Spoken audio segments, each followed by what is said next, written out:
미래통합당과의 합의 없이 민주당이 아무리 의석이 많아도 본회의를 열고 할 권한은 없다는 것을 분명히 밝히고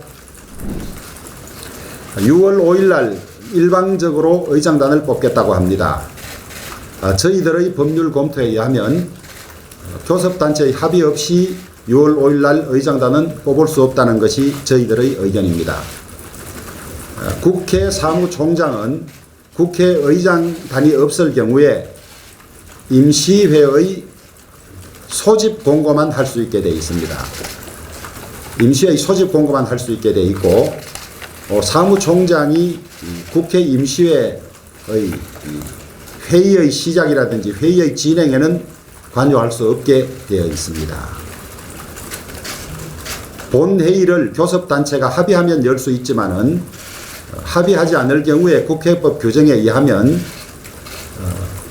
국회의장이 회의 결정이나 의사결정의 건에 관하여는 국회의장이 교섭단체 대표와의 협의를 거쳐서 정하도록 되어 있습니다.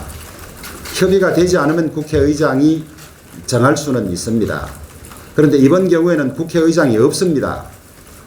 임시의장은 본회의가 열릴 경우에 의장단을 선출하는 사회만 볼 수 있는 것이지 본회의를 열 권한이 있다든지 이런 것은 전혀 없습니다.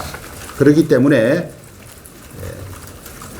미래통합당과의 합의 없이 민주당이 아무리 의석이 많아도 본회의를 열고 할 권한은 없다는 것을 분명히 밝히고 저는 패스트 트랙이라고 부르기도 쉽지 않습니다.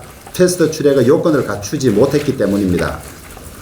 공수처법과 준연동형 공직선거법 처리 과정에서 수차례 불법이 있었습니다. 그 불법을 하지 않으면 이 법들을 통과시킬 수 없었기 때문에 수차례 불법을 했고 헌재라든지 여러 곳에 그 효력을 다투는 소송이 있습니다만은 이번에 만약에 6월 5일 본회의를 열어서 강행한다면 본회의를 열 권한이 없이 본회의를 연 점에 대해서 묵과하지 않을 것이라는 점을 분명히 밝혀둡니다.